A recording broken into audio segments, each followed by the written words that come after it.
And that way, you can see the recording and we are able to get all of the information out to everybody, even if you come in late, and remind your coworkers of that. All right, so for our agenda today, we want to welcome you guys. Mr. Wente is going to do our mission moment. Ms. Megan McKee is going to refresh us on the FAA process. We have a new exciting 5-9 voicemail greeting that we can do. And we have Miss Danielle Lammy on, who is going to talk to us about POGs. All right, and we're going to have Mr. Wente talk to us about our mission moment.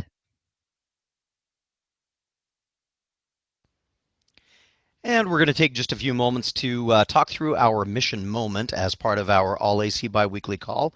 As all of you are aware, our mission moment is the opportunity for us to refocus ourselves on the mission that we are engaged with here at Independence University, which is that we are entrusted with the hopes and aspirations of our students who seek a career and a better life. Today, we're going to be talking about one of our respiratory therapy students, and that student is Vanessa Carrasco. Carrasco? I'm not sure how to say that. And I apologize to anyone that I may have offended by my lack of knowledge of how to pronounce her last name. But one way or another, Vanessa was indicating on her Wall of Fame notifications that Independence University has helped her find her inner passion and has really helped her go above and beyond for all she does in her education and future career in respiratory therapy. As you read Vanessa's statement, when she talks about where she was before she came to Independence University, she was working full-time in psychology as a grossing technician in pathology.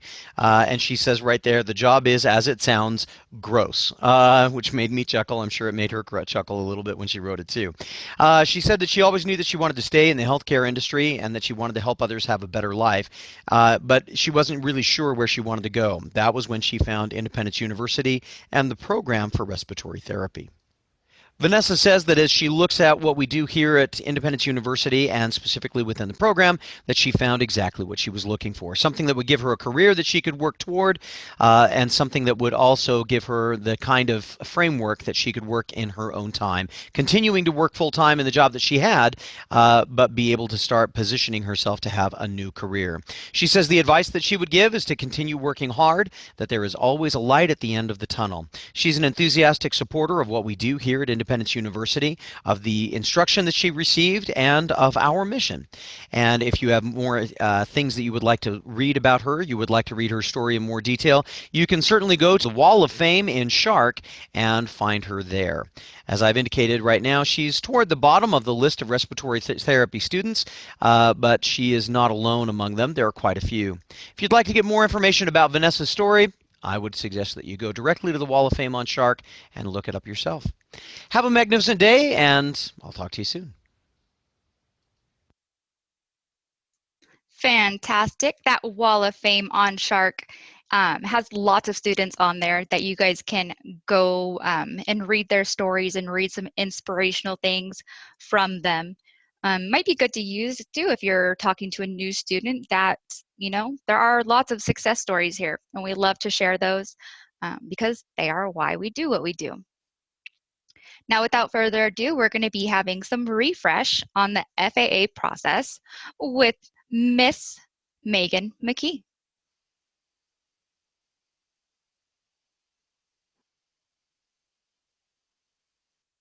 Happy Wednesday, everybody. Hope you guys are all having a fantastic day.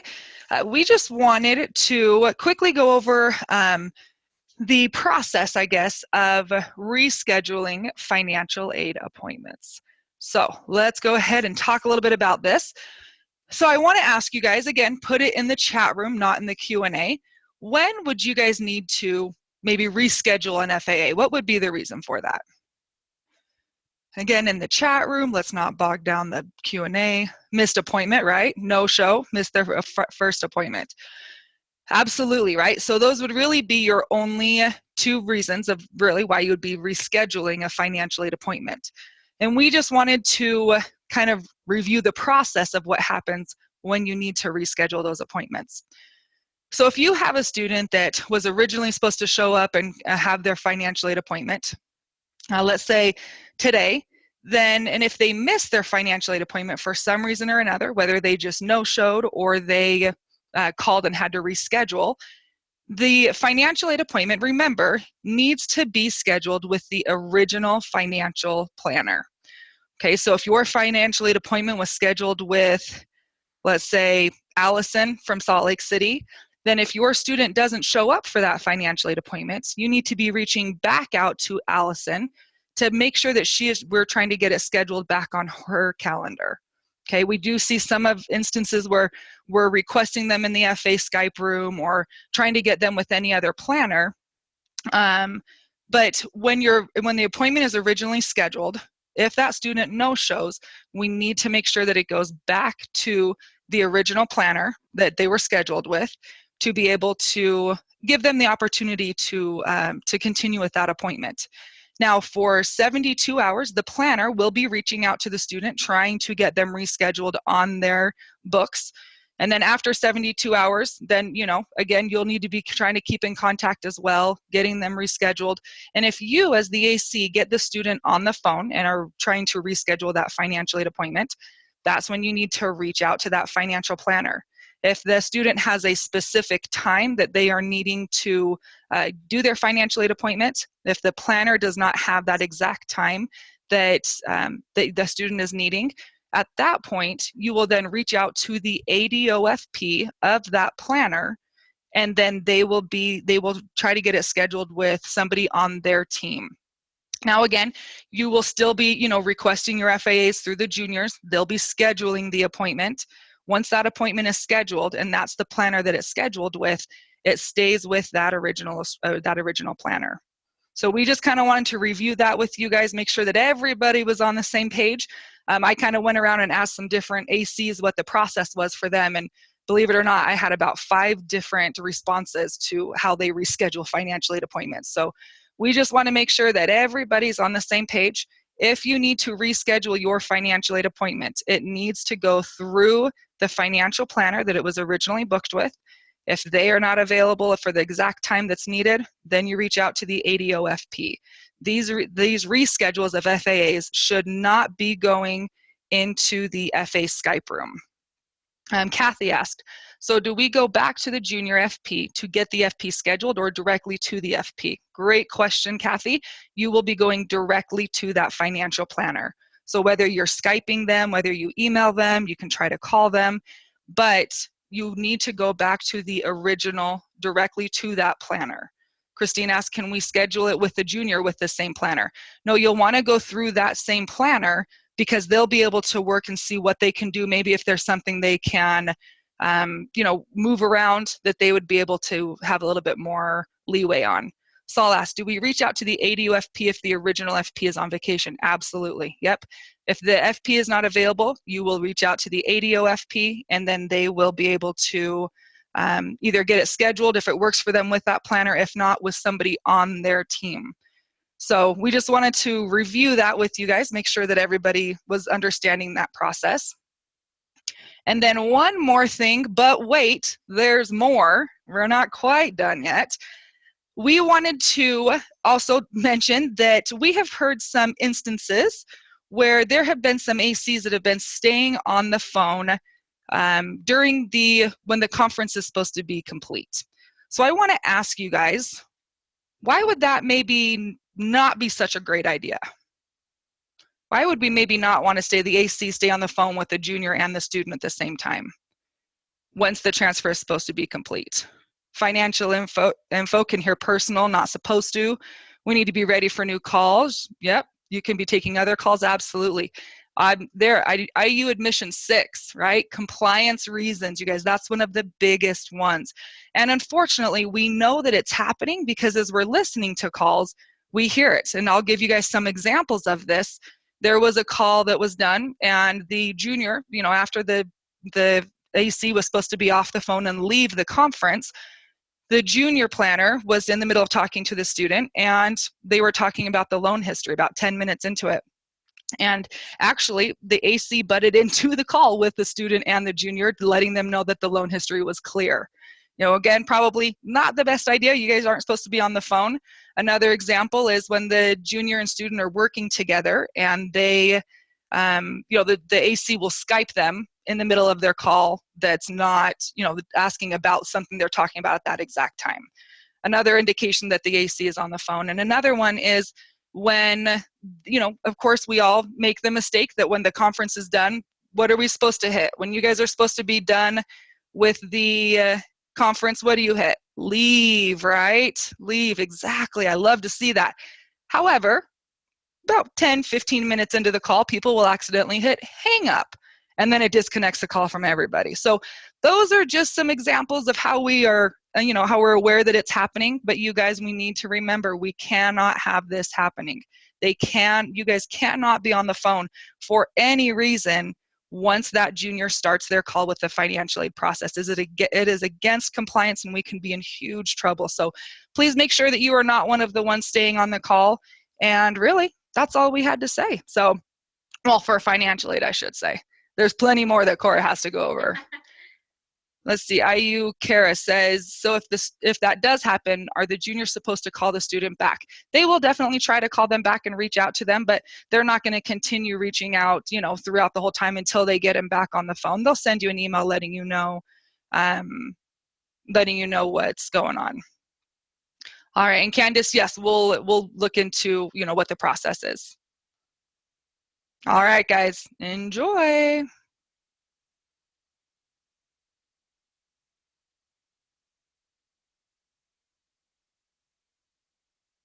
That was amazing. Little refresh on the FAA process.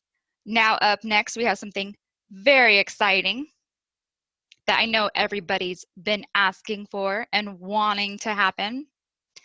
How many of you guys have wanted to have a personalized voicemail greeting for Five9? Quite a lot of you guys, right? Almost everybody wants a personalized greeting. Well, guess what? ACs are now able to record a personalized, professional, but appropriate voicemail greeting for Five9. Why are we doing this now? We want the callers to know the person that they reached is the right person and that they can leave a voicemail. Now, how can you do this? It's actually pretty simple.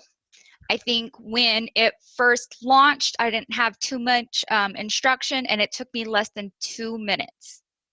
So we are going to put the instructions on the blog, and we did include 4 examples of greetings that you can use.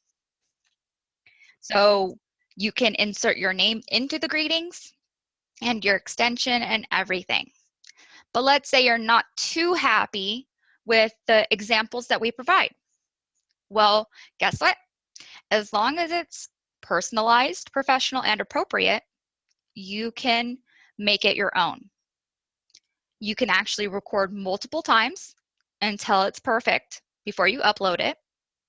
Now, some of the do's and don'ts, we definitely want you to state your full name and that you belong to Independence University at some point in the greeting.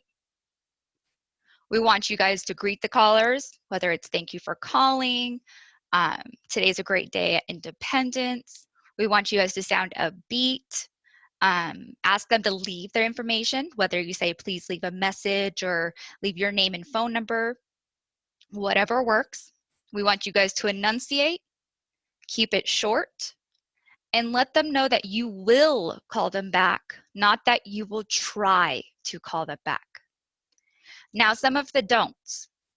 We do not want to give specific work hours. So I saw Kara asked about if you are on vacation, we want to avoid doing that.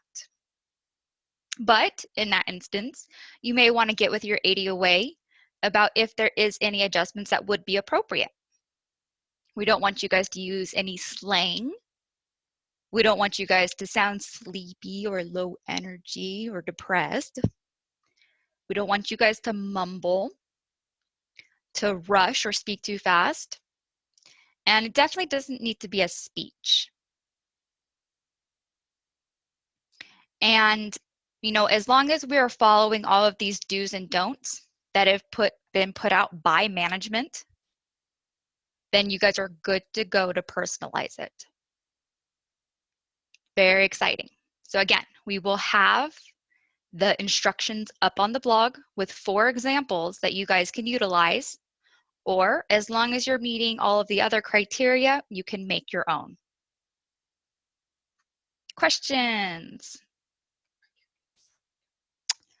It was said that we were not going to use our work hours, and we kind of took it for what it is, as our management knows best.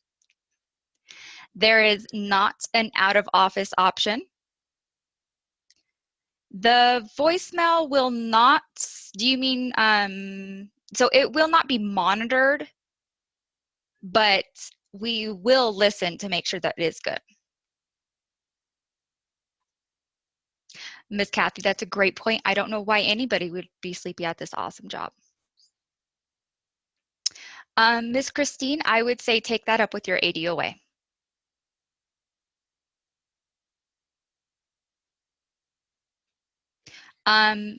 Unfortunately not. It has to be in English. All right. You guys are going to be super excited for this. It's something that I think everybody has been wanting for a very long time. I know I'm excited about it.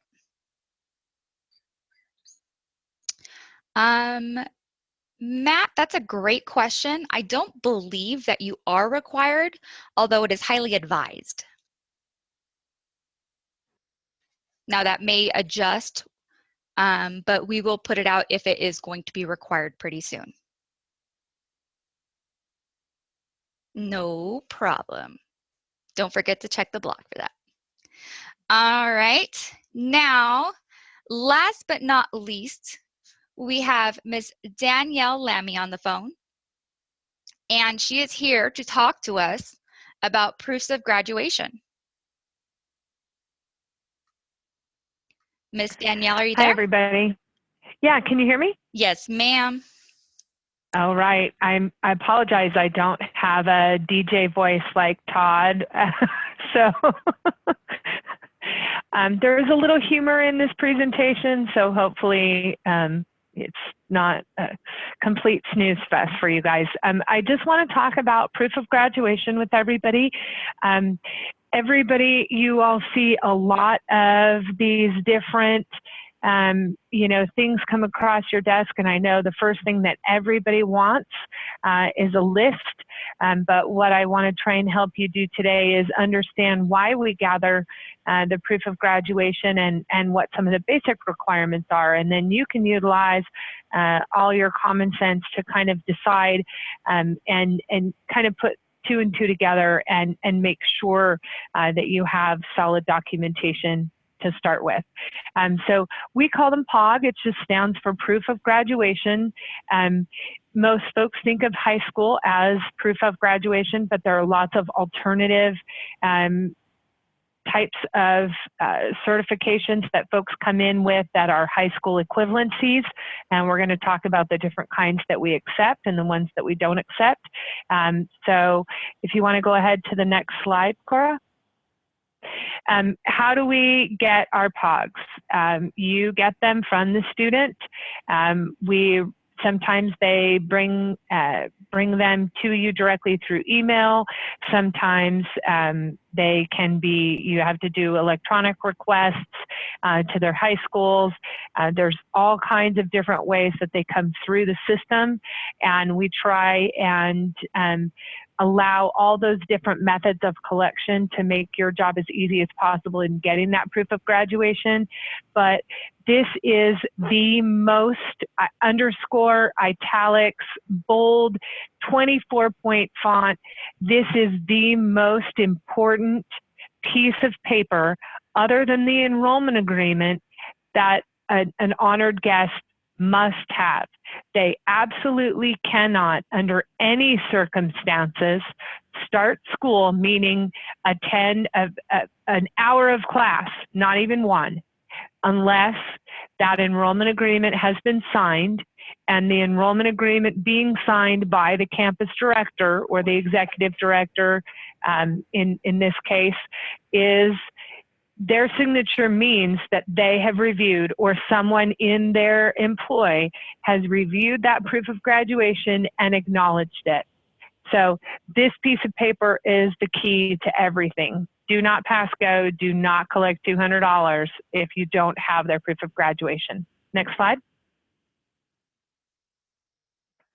What are the types of acceptable proofs of graduation? Well, there's always the standard high school diploma. There are certain cases in which a diploma is not sufficient. We do require a transcript. The difference between those is basically the transcript gives us all the information about not just the fact that they graduated from high school, but what courses that they took. And we'll get into a little bit more about that as we move along. We also accept GED results. Now, what I mean by results is if you go to the GED website or some state websites, they will give you the electronic version of someone's GED scores.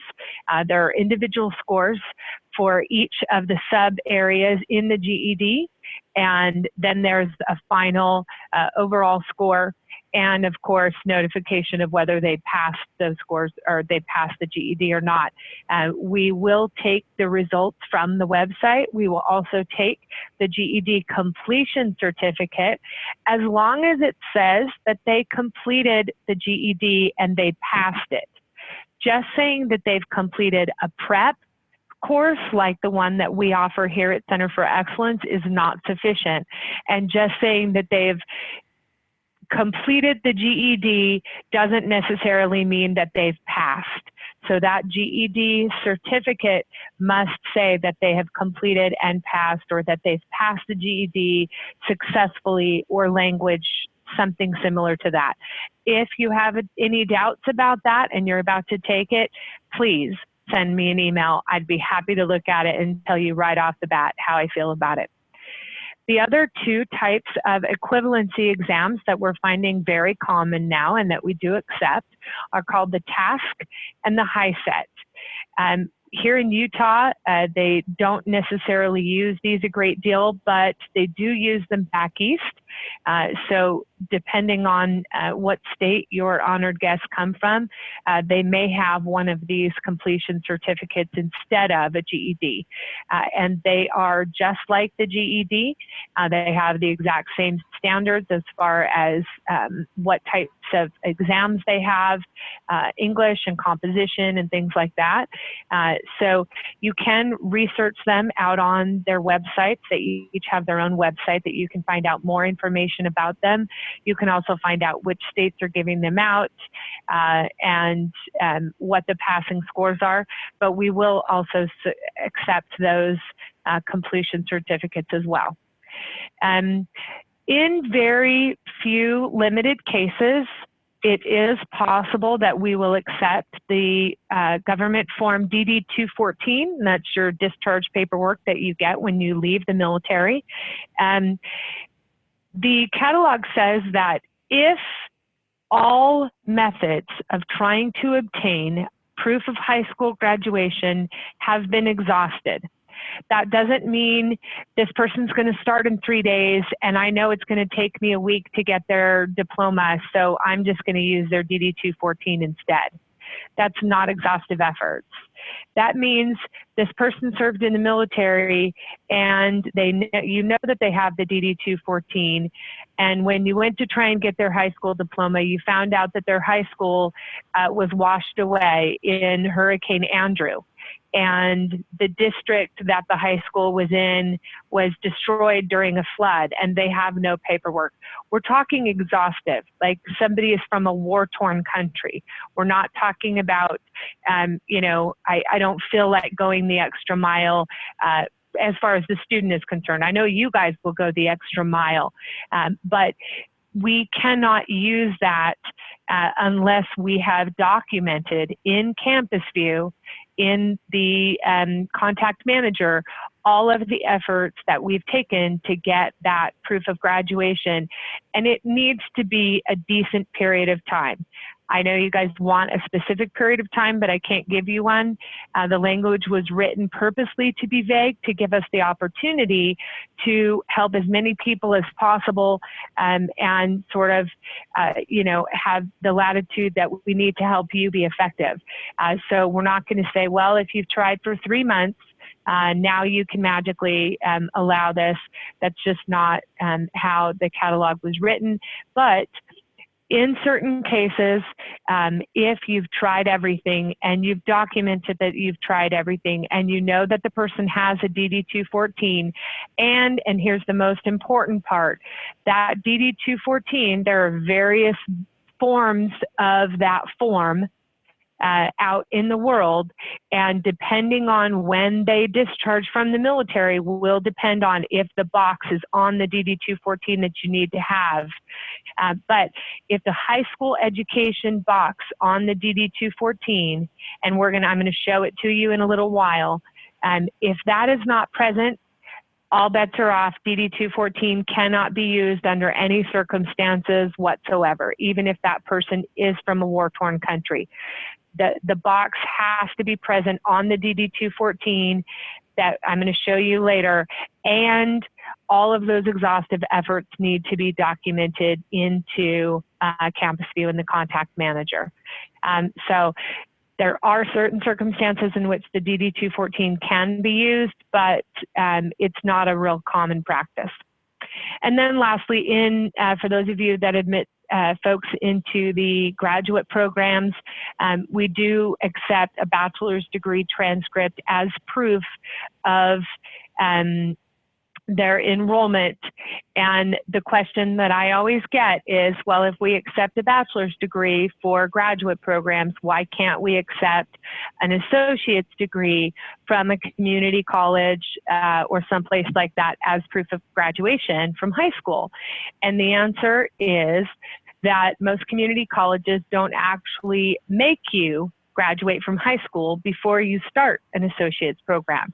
So even though it's not absolutely everyday practice, you technically can get through your associate's degree at a community college and never show proof of graduation from high school. So that's the reason why we don't accept associate's degrees as proof of high school graduation. Go ahead to the next slide. This is a copy of the HiSET. I put this in here because it's new, and I wanted to make sure that folks have at least seen it before, so they have some sort of frame of reference. Again, it shows you all the scores, and it says, did they pass? That's the key there. So we can go ahead to the next slide. Where do we keep POGs? So if we go ahead to the next slide. Oh, can we back up? There should have been some notes on here. That's okay. Everybody has Iron Mountain, right? Actually, proof of graduation should be uploaded into Campus View and School Docs. There absolutely needs to be that documentation so that the person that works for Dr. Hansen that is approving these enrollment agreements, they're not going to sign digitally that the enrollment agreement has been approved until they review this proof of graduation. And we actually do an audit every single mod on all of your proof of graduations and your enrollment agreements to ensure that that proof of graduation is there and that it's being reviewed. So that's the fastest way to get your enrollment agreement kicked back, is to not upload your documentation into Campus View for that student. Each of your groups, depending on who you report to and what type of honored guests you're speaking with, may have a different internal process, but ultimately the result needs to be the same. That student file should have proof of graduation somewhere in Campus View and School Docs so that it can be reviewed. And there was a question on there, I hope it got answered. That is correct. For master's degrees, we do not check for proof of graduation from high school. Instead, we ask for proof of graduation from the bachelor's program, any bachelor's program. So great question. Okay, next slide. Foreign proof of graduation. So this is always a really key question because we have lots of folks that come from other countries. You know, Canada, even though it's English speaking, it's still considered a foreign country. So those proof of graduations have to be translated and evaluated. The key is the evaluation. A lot of folks have proof of graduation that already has line-by-line translation on it. Puerto Rico does that quite often. Mexico does it quite often. That's great. So that's one step that doesn't need to be taken care of. But because other countries are not adherent to the Department of Education standards for what a high school diploma actually means, those transcripts have to be evaluated by a professional company that does those. So anytime you get a foreign transcript, it has to be translated and evaluated before we can even say it is a valid proof of graduation. Let's see, I had a student today that was from Africa, and because of the war, she wasn't able to obtain her transcripts for diploma. She said that she did get something from the diplomats in Africa that says her education is equivalent to that of the USA's high school diploma. You sent her to NACIS email and sent that over to them. Absolutely, Jennifer, perfect example. That's exactly what you do.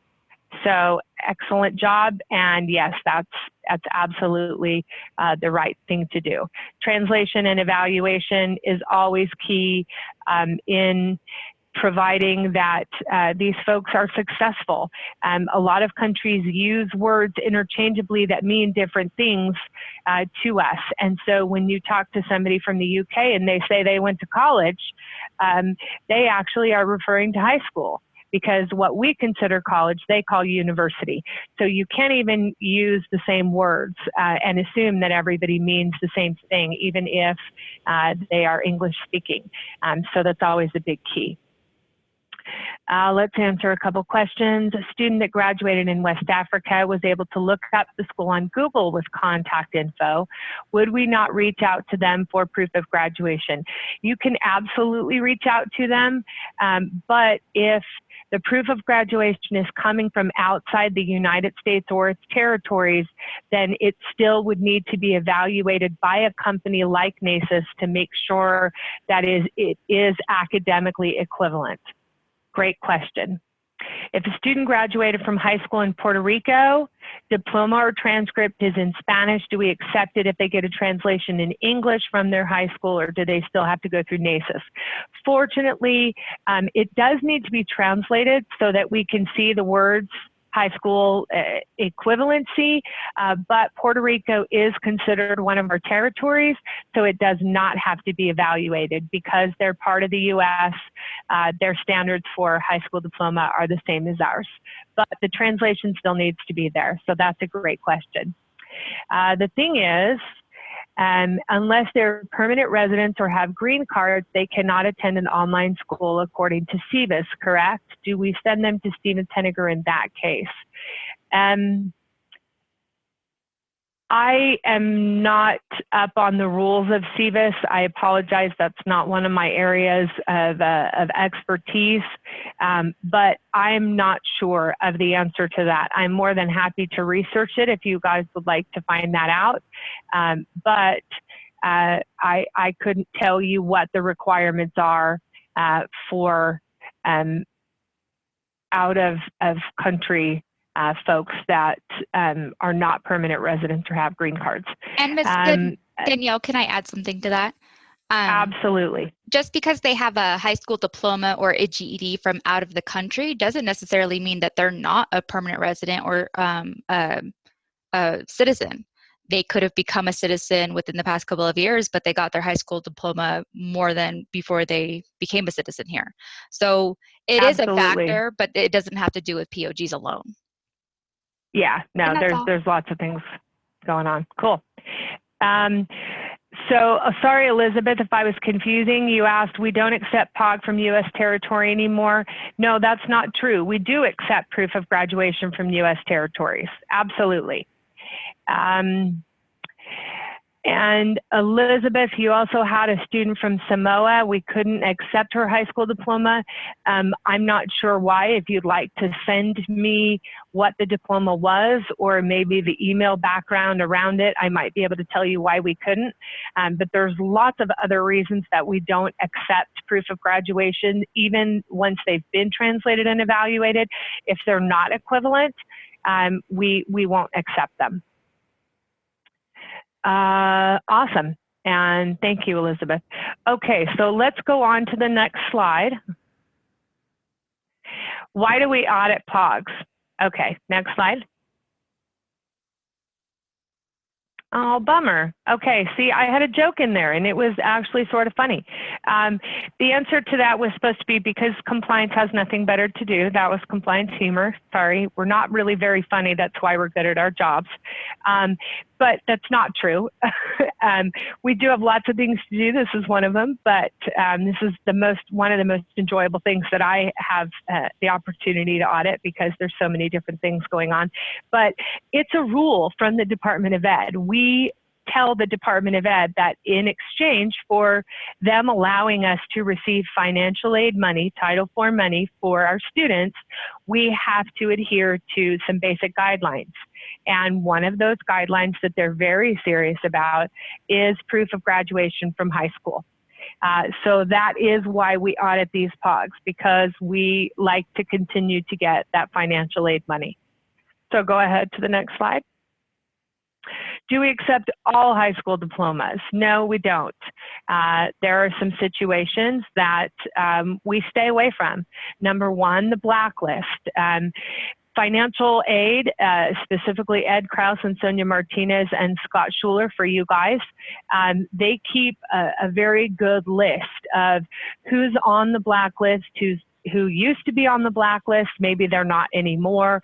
Schools are purchased and sold all the time, and they change hands. And so sometimes there's a school that may have been on the blacklist, but not, maybe they were on the blacklist in 2005, and this person graduated from that high school in 2002. So don't just assume that because that school's on the blacklist that we can't accept that proof of graduation.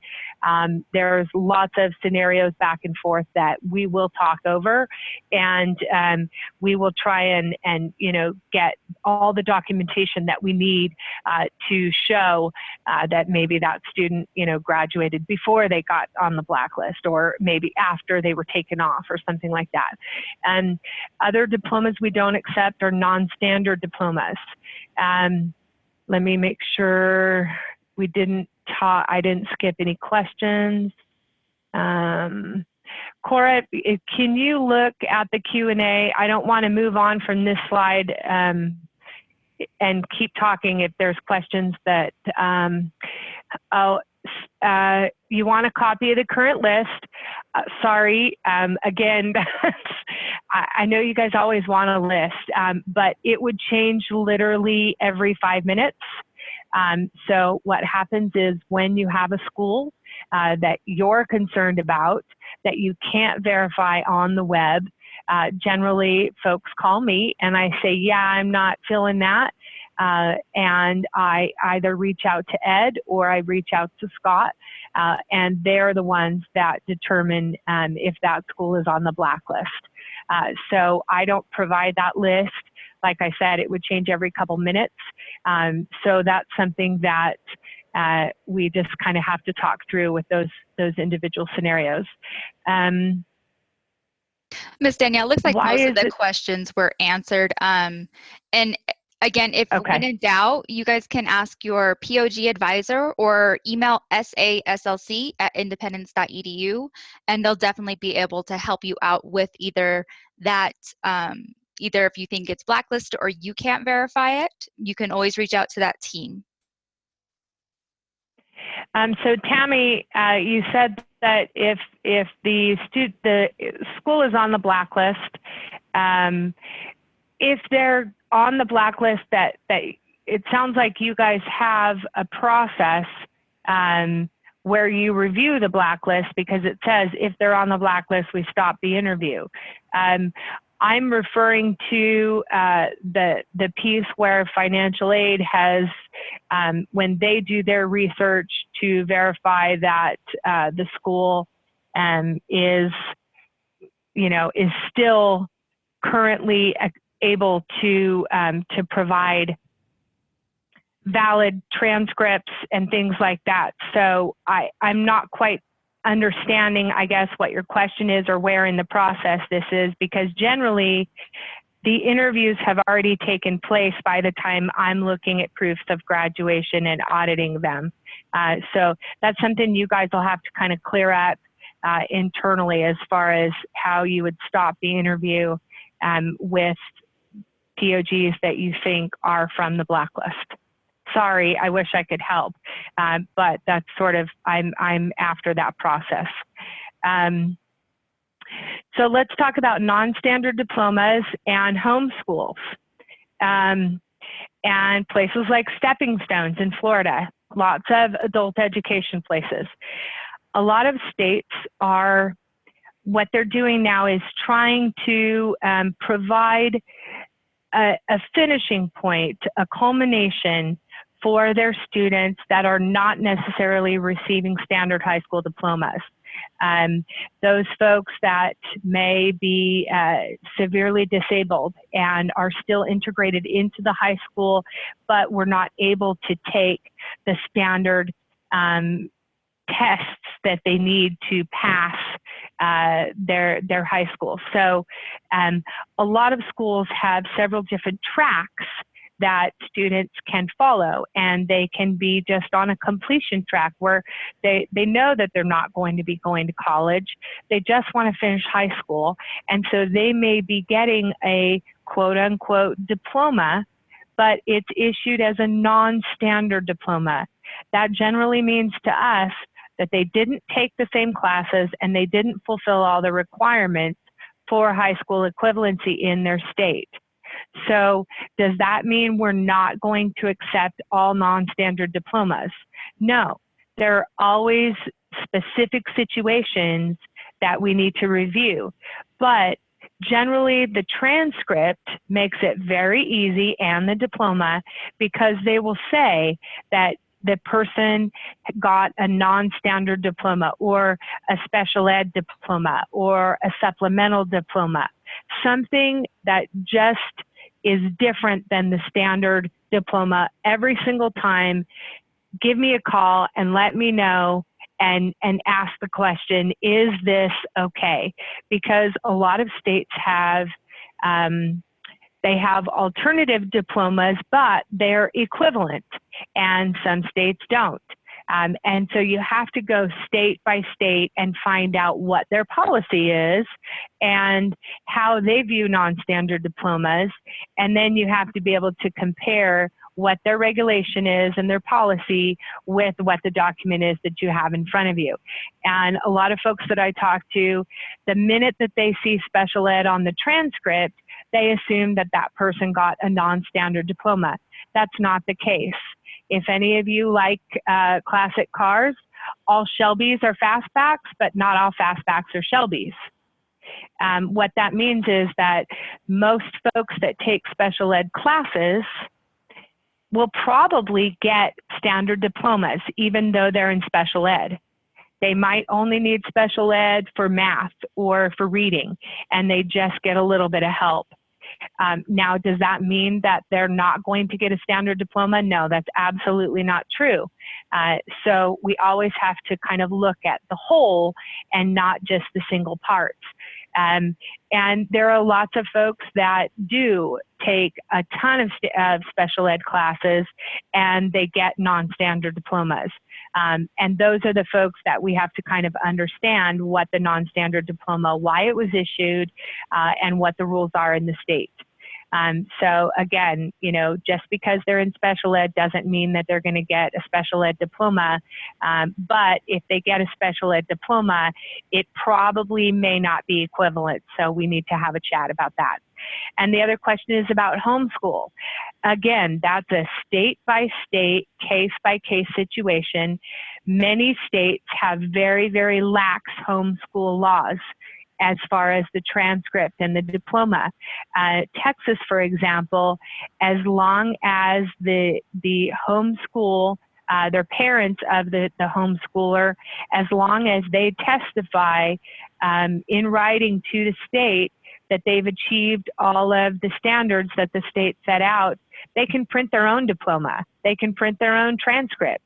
And we will accept it because it's been accepted by the state. So again, those are, you know, kind of one-by-one conversations that we need to have. Anytime that you have something that you're just not sure, it's not a standard thing, feel free to run it up the chain of command. I know you guys have folks that you know, you run things by. I will say that I'm more than happy to take phone calls if that's in your protocol. I know that there's, you know, levels of folks within your organization. So if it's standard protocol for you to call your supervisor and then have them email me, that's fine. If you're allowed to email me directly, that's fine too. That, you know, however it works that you guys want to reach out for information, I will always be here.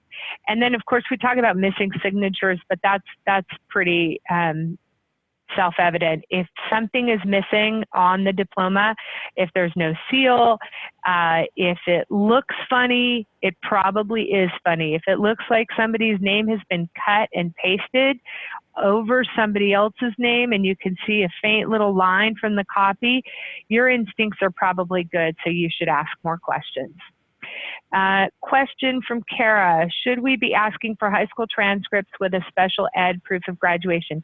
Yes, absolutely, because that's going to tell us, it's going to give us more clues as to whether that special ed proof of graduation is equivalent to a standard proof of graduation in their state. Go ahead to the next slide, Cora. What if an applicant's POG isn't acceptable? Well, they are going to have to take the GED or the TASC or the HiSET or something of that nature. For those of you that are enrolling students in states where we have ground campuses, you can suggest that they go take the GED at one of our ground campuses for free. Next slide. Okay, so go ahead to the next slide. This is just some things that we would like you to try and remember when you're accepting these proofs of graduation. Documents that don't verify high school GED graduation. This is actually not a high school transcript. It says high school diploma, but it's a certificate, and we actually did some research on this one and found there was something going on with the issuing that year, and this is actually not proof of their, what's the word I'm looking for, their graduation. Go ahead to the next slide.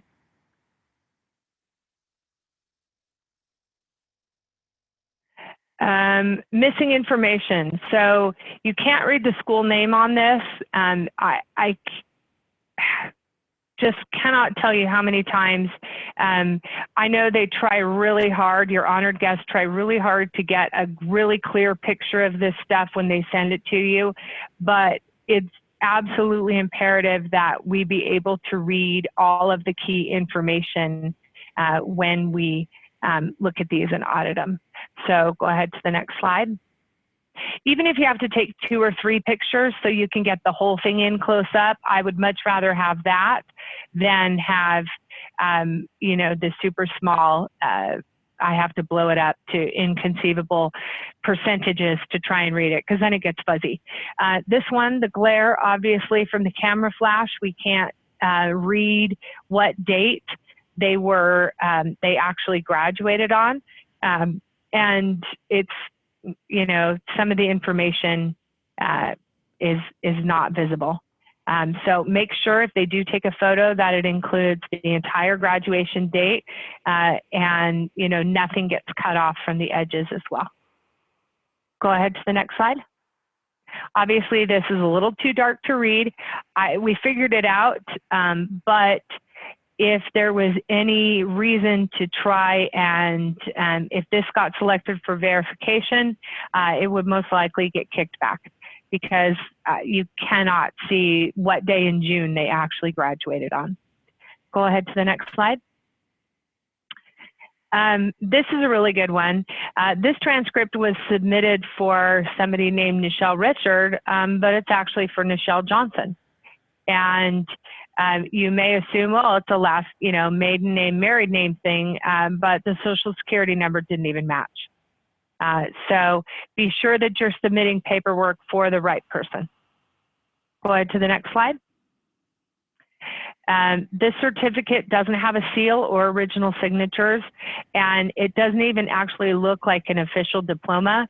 This is one of those completion certificates that I was talking about, that lots of schools hand out that say, hey, yeah, you completed the GED requirements, you did the prep. Doesn't necessarily mean that they passed the GED test. Go ahead to the next slide.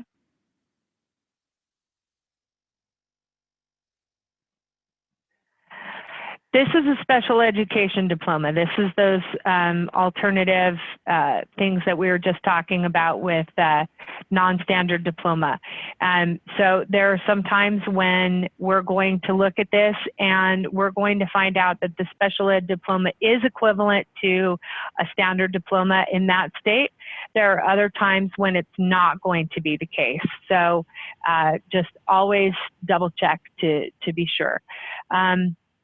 Can you use 2 or 3 pictures of the same document to verify it? Absolutely. If the glare needs to be removed, or if that's the only way that you can get it up close, so that you're not cutting off the edges, use as many pictures as you want, as long as all of them are uploaded in as together as a proof of graduation. Oh yeah, Tammy, you would not believe how many students send stuff in and it's clear that they've made it up, that they tried to print it on, in Photoshop. I literally just saw one today that somebody had cut they printed their own name and they printed the year that they graduated on one piece of paper, and they did a phenomenal job matching the font. It was identical to the font that was on the diploma, but they couldn't get rid of that line that happened when they made the copy of the revised diploma. So they got busted anyway. So it's just, there's all kinds of folks out there, and if it looks hinky, chances are it probably is. There was a question from Jennifer about an IEP. Yeah, again, just because they have an IEP doesn't necessarily mean that they're going to get a special ed diploma. But chances are, if they have a special ed diploma, they probably had an IEP, and it may or may not be equivalent, just depending on what state they're from. Okay, we need to wrap up, so can we go to the next slide? I want to finish for you guys on time. Okay, this is the DD-214. Again, multiple documented attempts in Campus View have to happen first. This first caption is what the box looks like when it's present on the DD-214. You'll notice it's box 15A and B, and it says high school graduate or equivalent, and then there's a check mark next to yes. So we know that that person documented their proof of graduation with the military when they joined. Now the one to the right, to bottom underneath that, that's a little more to the right, you'll notice that one does not have anything about high school graduation or equivalent in box 15A. So that one we could not use regardless of how much documentation was put in and what the attempts were. It's absolutely must have 15A and B with that box about high school graduation or equivalent checked on it.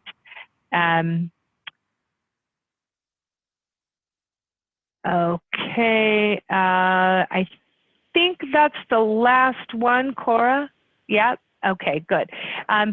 I apologize that I don't have more examples for you. It's sort of hard to remember this stuff unless it happens to come across my desk at the time that I'm putting this stuff together.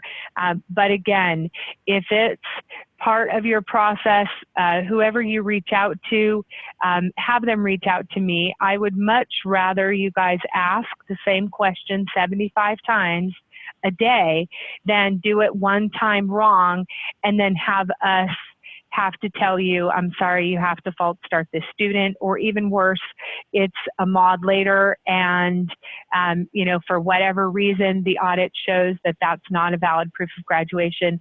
And we actually have to ask the student to leave. We cannot endanger the entire school by having one student that's not admitted into our school properly. So it's very, very important that proof of graduation is obtained. I know how, you know, you guys are really good about making sure you follow your process. So if there's ever any questions or concerns, absolutely reach out to me. I also have 3 other folks on the compliance team that I work with that can answer the same questions that I do. Their names are Tina Arnold. She sits in Nampa. Her extension is 1815. And then there's Ann Mailing. She sits here next door to me here at the Woodlands. Her extension is 1741. And then, of course, Nisha Nelson, who used to work for IU on your side, is part of our compliance team as well. And her extension is 1742. We're absolutely willing to answer any and all questions so that you guys can submit your proof of graduations with confidence. That's all I have, Cora. Yay! That was awesome. I think we all learned something today. You know, I didn't know a lot of the stuff about the special ed one, so that's something new, and we'll definitely get with our POG advisors to make sure that we're all on the same page, because that's very exciting stuff that we can actually look further into it, and we have the opportunity to help more people. So thank you. Really so quick, much. there was a couple questions. No Yes, problem. Does the audit detect before a student starts class? No, unfortunately, we audit after the fact. So again, that's why I want to make sure you guys access my phone and call me because our audit does take place after they've already started. And so it's really sad when we come across one that we have to say, yeah, I'm sorry, this isn't a valid proof of graduation. So be sure that work is done. Out of U.S. diploma isn't an option when the CE application, can that be added? I'm not sure what you're referring to, Bree, with the CE application. So Cora, that's probably something you're going to have to find out. And if it's something that we need to add, if I have any influence over that, I'm happy to take it to whoever I need to. we will So definitely Cora, if you want to have that addressed. Awesome. And last Tuesday, my extension is 181. No, sorry, that's Tina. I have to think about it. 0081. That's my extension. And it's danielle.lammy@collegeamerica.edu. I'm in the directory. I'm on the phone directory. Feel free to call me anytime. Thank you so much, Ms. Lammy. That was fantastic. No problem. Thank you. All right, everybody. It is 2:30 now. We are just out of time. I know you guys may have some more questions, but again, you guys can reach out to us individually. This recording will be on the blog later today. We want to thank you guys for joining us. We hope you guys have a great day. And the instructions for the personalized 5-9 voicemail greeting will also be on the blog. Have a good day, everybody.